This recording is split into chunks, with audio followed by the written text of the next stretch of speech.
Et salut, j'espère que tu vas bien, j'espère que tu es en forme. Bienvenue dans ce nouvel épisode de Arrête d'enfiler des perles. J'espère très sincèrement que tu vas passer une bonne semaine et que tu vas passer une super semaine.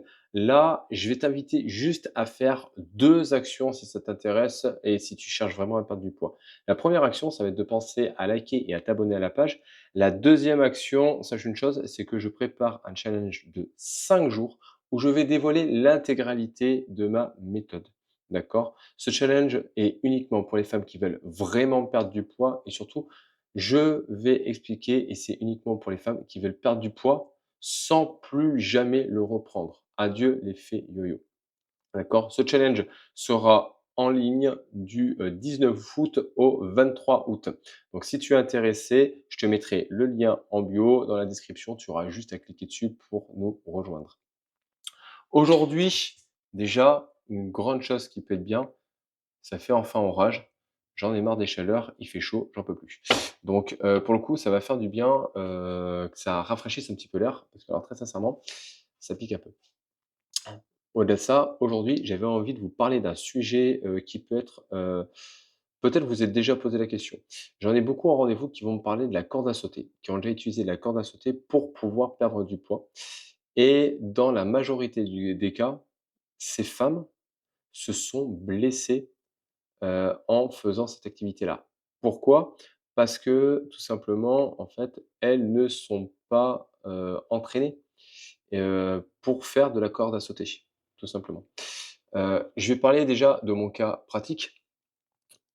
Je suis un ancien boxeur, ça pour celles qui suivent la chaîne, qui me connaissent depuis déjà un petit moment, vous le savez. Je suis un ancien boxeur et je me rappelle que moi, j'ai beaucoup, beaucoup pratiqué cet exercice. Le truc, c'est que je suis un ancien boxeur, mais je suis aussi un ancien obèse. Ça aussi, vous devez le savoir. Et quand j'ai commencé la boxe anglaise, je pratiquais du coup, la corde à sauter, j'ai dû m'y mettre et je me rappelle que les premiers mois, mais quand je vous dis les premiers mois, c'était, allez, facilement les 3, 4 premiers mois, j'avais des douleurs au tibia horribles. J'avais l'impression qu'on me frappait les tibias avec, des matraques. C'est ce qu'on avait, ça s'appelle une périostite. D'accord? Pourquoi j'ai eu ça? Tout simplement parce que, au vu de mon poids, vu que j'étais en obésité, le fait de sauter et de faire des sauts comme ça, avec la corde à sauter, ça m'a, créé une inflammation au niveau du tibia. Donc, je suis un petit peu tagazou, j'ai continué avec le mal, mais je le conseille pour personne. D'accord? Ce n'est pas une solution et je ne conseillerais jamais à une de mes coachées de, continuer à s'entraîner, sur une douleur. D'accord? Donc la corde à sauter pour perdre du poids peut être un outil, mais par contre, il y a certaines règles à respecter si vous souhaitez l'intégrer à votre routine d'entraînement. Pour ça, on va prendre le temps aujourd'hui pour, qu'on voit ensemble les bénéfices et les inconvénients de la corde à sauter. Je vais vous casser quelques mythes là-dessus parce qu'on en voit beaucoup sur internet et il y a quelques fausses croyances là-dessus qui existent. On va les casser et à la fin, de tout ça, si tu souhaites, je te donnerai un plan exact, 5 conseils que tu pourras mettre en place pour bien intégrer la corde à sauter à ton activité physique parce que personnellement, j'adore cette activité-là, j'adore cet outil, il est vraiment bien, mais il y a certaines règles à respecter. Alors, pour pouvoir attaquer, déjà, j'ai envie de te dire, la première question qu'on se pose souvent, c'est: est-ce que la corde à sauter permet de perdre du poids? La corde à sauter, elle permet de perdre du poids comme la course, comme la natation, comme le renforcement musculaire, car tout simplement, l'activité physique va te permettre de créer un déficit calorique si ton alimentation est en coordination avec. D'accord? Si tu bouffes pizza tous les jours, tu pourras faire toutes les sessions de corde à sauter que tu veux, tu prendras du poids. D'accord? Donc, est-ce que la corde à sauter permet de perdre du poids? Ben oui, si tu manges correctement et que tu fais un déficit calorique à côté. Est-ce que la corde à sauter est plus efficace qu'une autre activité pour perdre du poids? Non. Du moment que l'activité est «sportive» entre guillemets et va te permettre de monter en cardio, de bouger ton corps et d'activer tes muscles, alors tu vas pouvoir avec une bonne alimentation, perdre du poids. C'est le principe du déficit calorique. J'en ai souvent parlé. N'hésite pas à regarder mes anciennes vidéos pour que je t'explique tout ça un peu plus en détail. La deuxième chose, c'est est-ce que du coup la corde à sauter brûle plus de calories que la course à pied ou que d'autres activités? Ça, c'est, entre guillemets «un petit mythe», et on va le débunker tout de suite. Alors non, la corde à sauter ne brûle pas plus de calories que, du coup la course à pied ou que la natation ou autre. Ce qui va te permettre de cramer des calories, ça va être l'intensité que tu vas mettre. Alors oui, faire de la corde à sauter peut être très intense par rapport à un footing. Donc, si tu viens comparer un footing à de la corde à sauter quand tu n'as pas l'habitude d'en faire, oui, tu vas consommer plus de calories en faisant de la corde à sauter. Le problème qui vient se poser là-dessus, c'est que, à moins que, tu aies fait de la boxe comme moi pendant plusieurs années, faire de la corde à sauter, tu vas passer plus de temps à t'emmêler les pinceaux qu'autre chose. Tu vas avoir les épaules en feu au bout de 10 secondes et en fait, réussir à faire 20 minutes de corde à sauter sans t'arrêter, je t'affirme une chose, c'est que si tu n'es pas boxeur, tu ne le feras pas. Donc du coup, tu vas exploser comme une citrouille au bout de 20 tours de corde et en gros, ben, tu vas servir à rien parce que ça va te dégoûter, ça va ne pas avancer. Donc non, la corde à sauter ne veut pas brûler plus de calories que la course à pied, d'accord? Aucune autre activité, à intensité égale. Si tu fais du fractionné et que tu fais de la corde à sauter, tu vas avoir à peu près sur la même dépense calorique, d'accord? Donc prends l'activité qui t'intéresse, va pas te jeter sur un outil plus qu'un autre, d'accord? Moi, je le conseille toujours, on vient mixer du cardio et du renfo, c'est comme ça qu'on a le plus de résultats sur le long terme et moi, c'est comme ça que je conseille mes coachés. 5 bénéfices que tu vas retrouver de la corde à sauter. 5 bénéfices qui sont pour le coup, plutôt bien, c'est que ça va améliorer ton cardio. Ça, c'est un fait. À un moment donné, c'est une activité qui va vraiment stimuler l'activité cardio-respiratoire, les 2. Ce qui fait que du coup, tu vas améliorer ton cardio, tu vas récupérer beaucoup plus vite par la suite.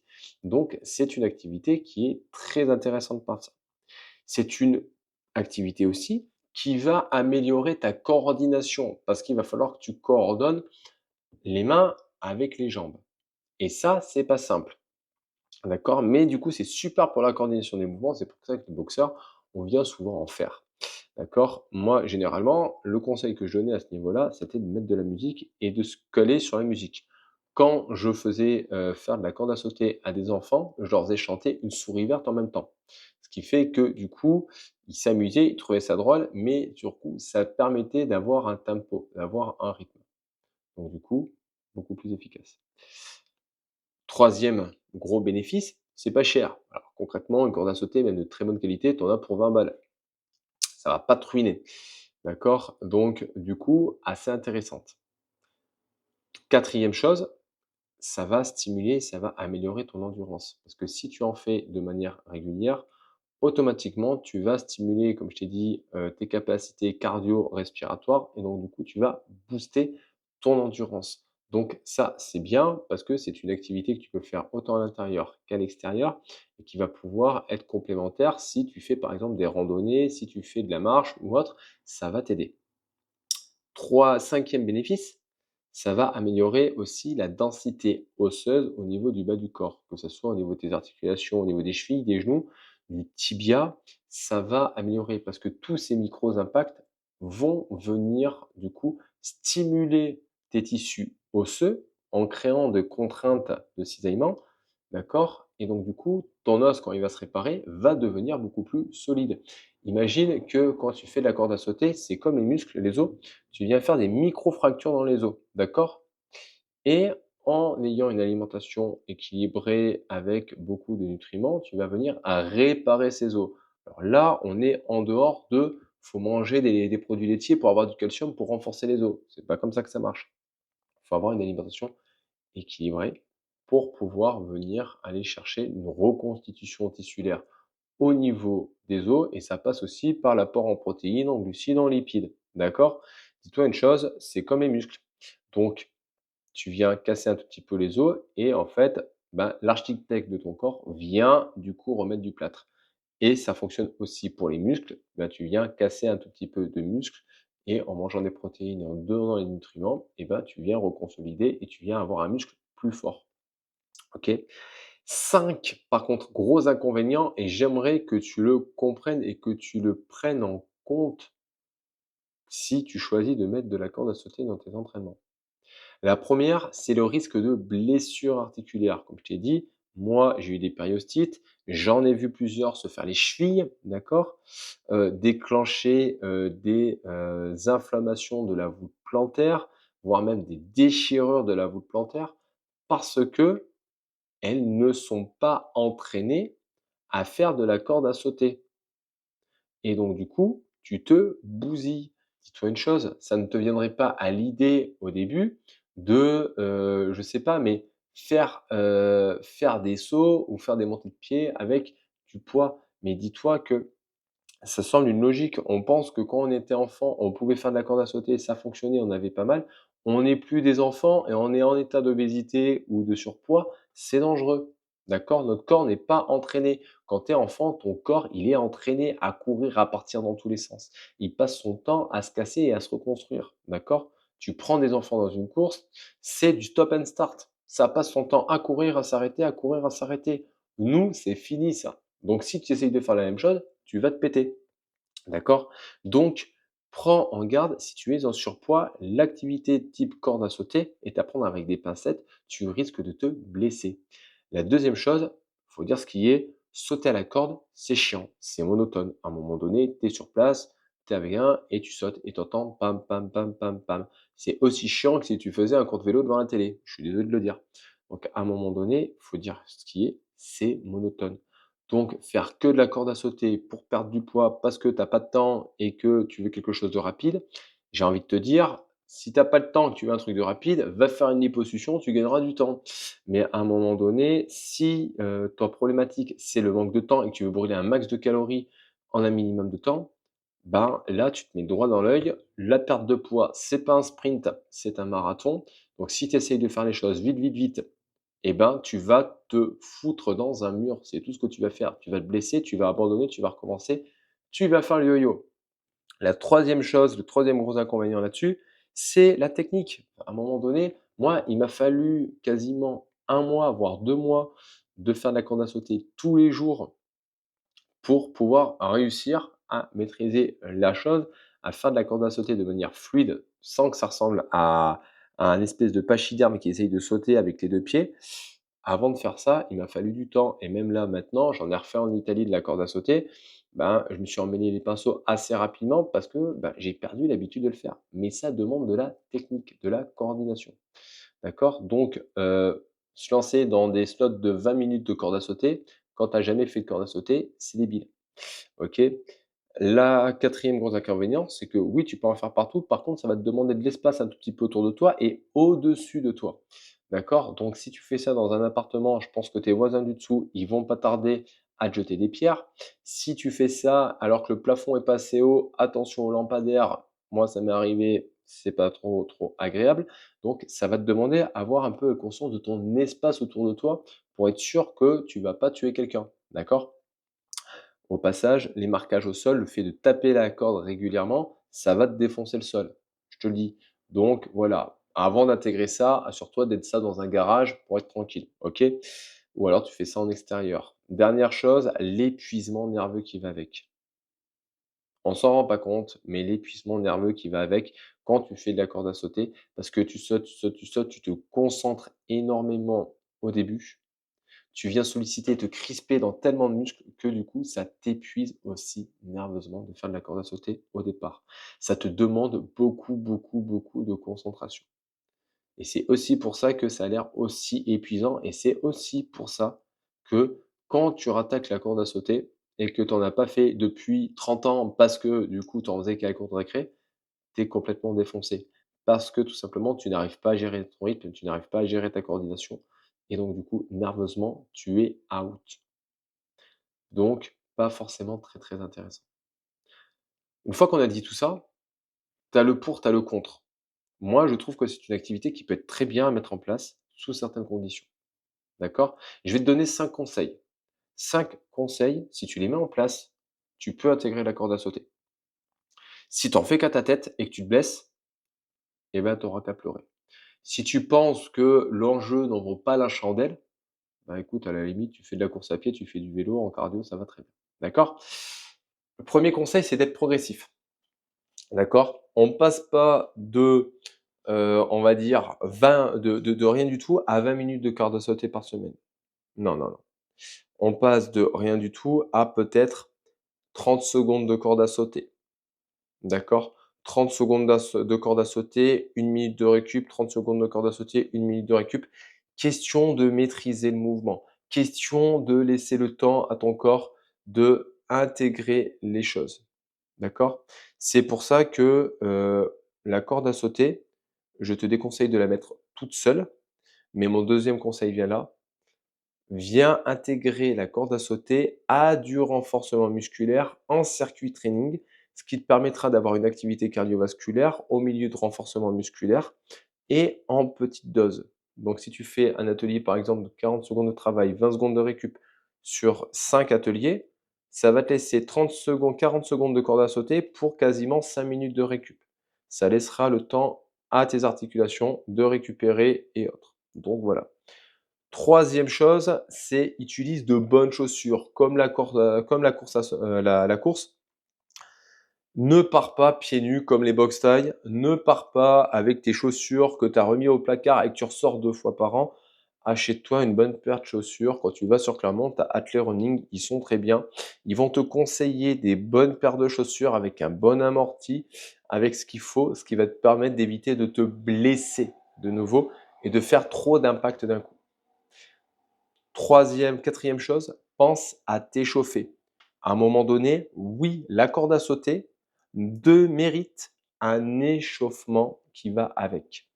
Mérite que tu prépares tes tendons, tes articulations, tes muscles à l'effort. Tes muscles vont être capables d'encaisser très rapidement une charge. Par contre, tes tendons et tes articulations ne le seront pas. Donc, imagine que tu prends un élastique, que tu le fous au congélateur et que tu le ressors.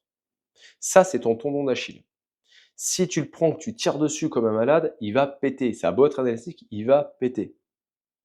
Si par contre, tu prends le temps de le réchauffer, de le faire bouger, de le malaxer, machin, il va se réchauffer, tu vas récupérer la longueur. Tes muscles et tes tendons et tes articulations, c'est la même chose, surtout pour tes tendons. À froid, tes structures tendineuses ne sont pas capables d'encaisser les mêmes charges qu'à chaud. Donc, prends le temps de t'échauffer en faisant des montées sur les pointes de pied, en faisant du travail d'étirement, en faisant du travail de squat, en faisant du travail de renforcement des mollets pour préparer ton corps à l'effort. Dernière chose, ne cherche pas à faire quelque chose de parfait tout de suite. Tu vas t'emmêler les pinceaux, tu vas passer des fois des temps et des temps astronomiques à ne pas réussir. Et c'est un fait. Moi, je me rappelle les premières fois, je pouvais m'emmêler les pinceaux 4, 5, 6, 7 fois avant de réussir à passer 2 tours de corde et après je me remmêlais les pinceaux. Maintenant, j'ai plus de facilité. Mais à l'époque, quand j'ai commencé, ce n'était pas le cas. Donc, ne viens pas te frustrer parce que tu n'as pas la technique, parce que tes épaules chauffent, parce que tu n'arrives pas à tenir 40 secondes. Simplement, sois patiente et mets les choses en place pour pouvoir réussir. Le problème que vous avez toutes, c'est que vous voulez avoir le beurre, l'argent des beurre et le cul du crémier. Vous voulez réussir à perdre du poids rapidement, sans effort et en plus, si possible, sans avoir trop de difficultés à faire les mouvements. Mais c'est pas comme ça que ça se passe. Comme l'apprentissage de la lecture, comme l'apprentissage de la conduite, comme l'apprentissage de l'écriture. Tu vas te mettre les pieds dans les pinceaux, tu vas t'embrouiller, il va falloir que tu apprennes, il va falloir du temps. Si tu n'es pas capable de te laisser du temps de mettre les choses en place, alors jamais tu réussiras. Si tu le fais juste par une notion de vitesse, alors jamais tu réussiras. Donc, pour finir cet épisode, si j'ai vraiment un conseil qu'il faut que tu retiennes, c'est que la perte de poids, il n'y a pas de solution miracle. Il n'y a que des outils que tu vas utiliser de manière régulière jusqu'à atteindre ton objectif. Si à un moment donné, tu veux de la vitesse, va faire une liposuction. La chirurgie esthétique, c'est la seule chose qui te permettra de réussir rapidement. Si tu veux réussir sans effet yo-yo, il va falloir que tu changes certaines choses et il va falloir que tu fasses preuve de patience sur certaines autres. C'est un fait. Alors oui, quand tu es accompagné, tu vas aller beaucoup plus vite. Parce que nous avons les méthodes, parce que nous avons pris le temps, parce que nous sommes là pour te rassurer et te donner les clés. Mais à un moment donné, mon discours sera toujours le même. Si tu cherches à brûler les étapes, alors tu te planteras à coup sûr. Si par contre, tu cherches à être honnête avec toi, que tu mets les choses en place et que tu es régulière, alors tu réussiras. Voilà. Cet épisode est maintenant fini. J'espère qu'il va pouvoir t'aider. D'accord? Et on se rejoint la semaine prochaine pour un nouvel épisode où là, je prendrai le temps de te parler d'un sujet. C'est surtout comment réussir à t'entraîner de manière efficace, mais surtout comment, j'ai envie de te dire, ben, comment réussir à t'entraîner, comment intégrer le sport dans ta vie. Et te dire une chose, c'est que oui, le sport, c'est pas facile, mais il y a des solutions pour réussir. Donc, je te donnerai toutes les solutions, d'accord? Et je t'expliquerai tout par rapport à ma vision des choses, mais surtout par rapport aussi à comment j'accompagne les femmes et comment moi j'ai réussi à perdre plus de 30 kilos. Dans tous les cas, je te souhaite une belle journée. Rappelle-toi, en description, tu penses à liker, tu penses à rejoindre mon challenge de 5 jours parce que si tu veux réussir à perdre du poids et je vais te donner toute ma méthode de A à Z pour réussir à perdre jusqu'à 12 kilos en 12 semaines. D'accord? Donc, si tu es intéressé et que tu veux en finir une bonne fois pour toutes avec le poids et avec l'effet yo-yo, alors tu t'inscris, c'est en description, tu le retrouveras là. Je te souhaite une belle journée, je te souhaite une belle semaine et arrête d'enfiler des perles.